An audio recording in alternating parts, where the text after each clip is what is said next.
નમસ્કાર વિદ્યાર્થી મિત્રો, આજે આપણે ધોરણ 6 ગણિતમાં પ્રકરણ 1 સંખ્યા પરિચયમાં ભાગ 1 ની શરૂઆત કરીશું, જેમાં આપણે 3 મુદ્દાઓ કવર કરીશું: સંખ્યાઓની સરખામણી, સંખ્યા બનાવવી અને સંખ્યાને યોગ્ય ક્રમમાં ગોઠવવી. તો ચાલો શરૂ કરીએ સંખ્યાઓની સરખામણી. વિદ્યાર્થી મિત્રો, મેં તમને અહીંયા 4 સંખ્યાઓ આપી છે. તમને આ ચારેય સંખ્યાઓમાંથી સૌથી મોટી અને સૌથી નાની સંખ્યા શોધવાની છે. તો કઈ રીતે ખબર પડશે કે કઈ સંખ્યા સૌથી મોટી છે અને કઈ સંખ્યા સૌથી નાની છે? તો આ ચારેય સંખ્યાઓમાંથી જે સંખ્યા સૌથી વધારે અંકોની હશે એ હશે સૌથી મોટી સંખ્યા, અને જે સંખ્યા સૌથી ઓછા અંકોની હશે એ સંખ્યા હશે સૌથી નાની સંખ્યા. અહીં પહેલી સંખ્યા જે છે એ 2 અંકોની બનેલી છે, બીજી સંખ્યા 3 અંકોની, ત્રીજી સંખ્યા 4 અંકોની અને ચોથી સંખ્યા એ 5 અંકોની બનેલી છે. તો અહીં આ સંખ્યા સૌથી વધારે 5 અંકોની બનેલી હોવાથી સૌથી મોટી સંખ્યા હશે, અને આ સંખ્યા સૌથી ઓછા 2 અંકોની બનેલી હોવાથી સૌથી નાની સંખ્યા હશે.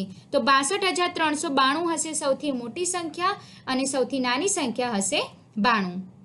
હવે આપણે જોઈશું કે જ્યારે આપેલ સંખ્યા એ સરખા અંકોની બનેલી હોય તો કઈ રીતે ખબર પડશે કે કઈ સંખ્યા સૌથી મોટી છે અને કઈ સંખ્યા સૌથી નાની છે. તો વિદ્યાર્થી મિત્રો, સરખા અંકોની સંખ્યામાં સૌથી મોટી સંખ્યા શોધવા માટે આપણે આગળનો અંક જોઈશું કે કઈ સંખ્યામાં આગળનો અંક મોટો છે. જે સંખ્યામાં આગળનો અંક મોટો હશે એ સંખ્યા સૌથી મોટી હશે, અને જે સંખ્યામાં આગળનો અંક નાનો હશે એ સંખ્યા નાની હશે.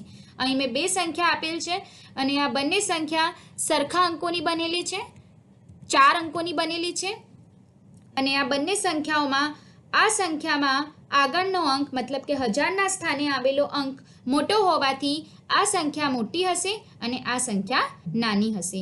તો 6,874 હશે સૌથી મોટી સંખ્યા અને 5,685 હશે સૌથી નાની સંખ્યા.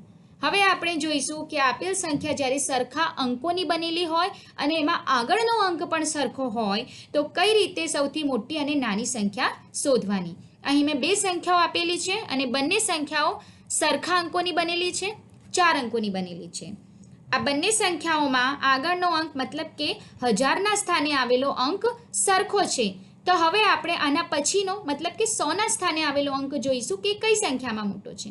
તો આ સંખ્યામાં 100ના સ્થાને આવેલો અંક મોટો હોવાથી આ સંખ્યા હશે મોટી સંખ્યા અને આ સંખ્યા હશે નાની સંખ્યા.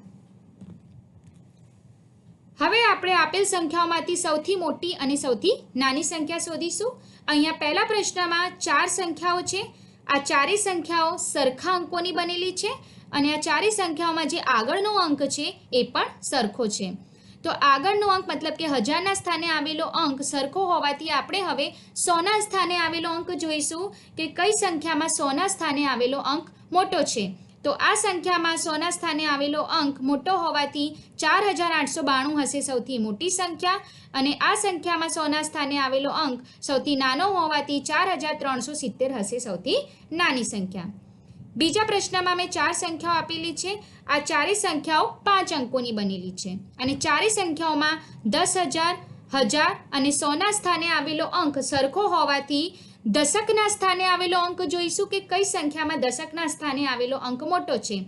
તો આ સંખ્યામાં દશકના સ્થાને આવેલો અંક મોટો હોવાથી 25,286 સૌથી મોટી સંખ્યા હશે, અને આ સંખ્યામાં દશકના સ્થાને આવેલો અંક સૌથી નાનો હોવાથી 25,210 સૌથી નાની સંખ્યા હશે.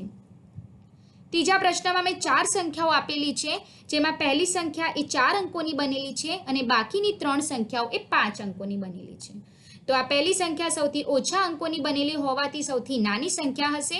હવે મોટી સંખ્યા જોઈશું કે આ 3માંથી કઈ સંખ્યા સૌથી મોટી હશે. તો આ ત્રણેય સંખ્યાઓમાં જે આગળનો અંક છે મતલબ 10,000ના સ્થાને આવેલો અંક છે એ સરખો છે, પણ 1000ના સ્થાને આવેલો જે અંક છે એ આ ત્રણેય સંખ્યાઓમાં આ સંખ્યામાં સૌથી નાનો હોવાથી આ સંખ્યા આ બંને સંખ્યાઓ કરતાં નાની હશે. તો હવે આપણે જોઈશું કે આ બંને સંખ્યાઓમાંથી કઈ સંખ્યા મોટી છે. તો આ બંને સંખ્યાઓમાં 10,000 અને 1000ના સ્થાને આવેલો અંક સરખો છે. તો 100ના સ્થાને આવેલો આપણે અંક જોઈશું કે કઈ સંખ્યામાં મોટો છે. તો આ સંખ્યામાં 100ના સ્થાને આવેલો અંક મોટો હોવાથી 24,659 સૌથી મોટી સંખ્યા હશે અને 6,895 સૌથી નાની સંખ્યા હશે. હવે આપણે બીજો મુદ્દો જોઈશું સંખ્યા બનાવવી.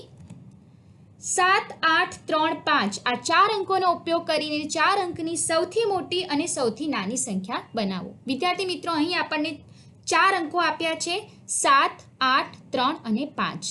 તો આ 4 અંકોનો ઉપયોગ કરીને સૌથી પહેલાં આપણે સૌથી મોટી સંખ્યા બનાવીશું. તો સૌથી મોટી સંખ્યા બનાવવા માટે આપણે મોટા અંકથી ક્રમશઃ નાના અંક તરફ જઈશું. તો સૌથી મોટો અંક છે 8. તો પહેલાં લખીશું 8, પછી 7, પછી 5 અને પછી 3. તો સૌથી મોટી સંખ્યા હશે 8753. હવે આપણે સૌથી નાની સંખ્યા બનાવીશું. તો સૌથી નાની સંખ્યા બનાવવા માટે આપણે સૌથી નાના અંકથી ક્રમશઃ મોટા અંક તરફ જઈશું. તો સૌથી નાનો અંક છે 3, પછી 5, પછી 7 અને પછી 8. તો સૌથી નાની સંખ્યા બનશે 3578. વિદ્યાર્થી મિત્રો, અહીં એક ચિત્ર આપ્યું છે. આ ચિત્રમાં 4 વ્યક્તિઓ છે અને એમની ઊંચાઈ આપી છે. રામહરી, જેની ઊંચાઈ છે 160 સેન્ટીમીટર, ડોલી ઊંચાઈ છે 154 સેન્ટીમીટર, મોહન 158 સેન્ટીમીટર અને શશી 159 સેન્ટીમીટર. આ ચિત્રના આધારે તમને થોડાક પ્રશ્નોના જવાબ આપવાના છે. પહેલો પ્રશ્ન છે સૌથી ઊંચું કોણ? આ 4 વ્યક્તિઓમાં સૌથી વધારે ઊંચાઈ કોની છે?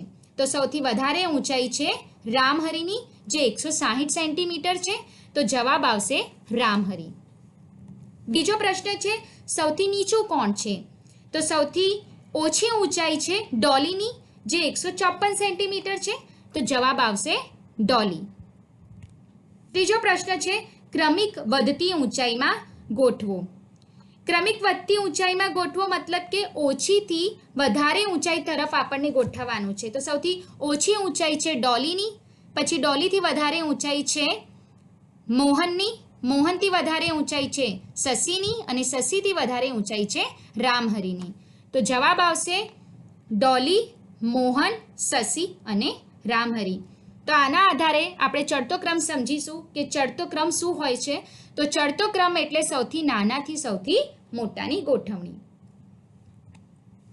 ચોથો પ્રશ્ન છે ક્રમિક ઘટતી ઊંચાઈમાં ગોઠવો. ક્રમિક ઘટતી ઊંચાઈમાં ગોઠવવા માટે આપણે વધારે ઊંચાઈથી ઓછી ઊંચાઈ તરફ જઈશું. તો સૌથી વધારે ઊંચાઈ છે રામહરીની, પછી એનાથી ઓછી ઊંચાઈ છે શશીની, એનાથી ઓછી ઊંચાઈ છે મોહનની અને મોહનથી ઓછી ઊંચાઈ છે ડોલીની. તો જવાબ આવશે રામહરી, શશી, મોહન અને ડોલી. તો આના આધારે આપણે ઉતરતો ક્રમ સમજીશું. ઉતરતો ક્રમ એટલે સૌથી મોટાથી સૌથી નાનાની ગોઠવણી. નીચેની સંખ્યાને ચડતા ક્રમમાં ગોઠવો. વિદ્યાર્થી મિત્રો, અહીંયા 4 સંખ્યાઓ આપી છે અને 4 સંખ્યાઓને ચડતા ક્રમમાં ગોઠવવાનું છે. તો ચડતો ક્રમ એટલે શું? તો ચડતો ક્રમ એટલે નાનાથી મોટાની ગોઠવણી. તો પહેલાં આપણે સૌથી નાની સંખ્યા લખીશું. તો સૌથી નાની સંખ્યા છે 571, પછી એનાથી મોટી સંખ્યા છે 847, એનાથી મોટી સંખ્યા છે 8320 અને 8320થી મોટી સંખ્યા છે 9754. તો આ મળશે આપણને જવાબ. બીજો પ્રશ્ન છે નીચેની સંખ્યાને ઉતરતા ક્રમમાં ગોઠવો. ઉતરતા ક્રમમાં ગોઠવવું એટલે કે મોટાથી નાનાની ગોઠવણી. તો સૌથી પહેલાં આપણે મોટી સંખ્યા લખીશું, પછી એનાથી ક્રમશઃ નાની સંખ્યાઓ લખીશું. તો સૌથી મોટી સંખ્યા છે 85400, પછી એનાથી નાની સંખ્યા છે 7861, એનાથી નાની સંખ્યા છે 7500 અને એનાથી નાની સંખ્યા છે 5000. આ મળશે આપણને જવાબ. તો વિદ્યાર્થી મિત્રો, તમને મારું વિડીયો કેવું લાગ્યું છે કમેન્ટમાં લખીને બતાવો અને જો પસંદ આવ્યું છે તો લાઇક, શેર એન્ડ સબસ્ક્રાઈબ કરવાનું ના ભૂલો. Thank you.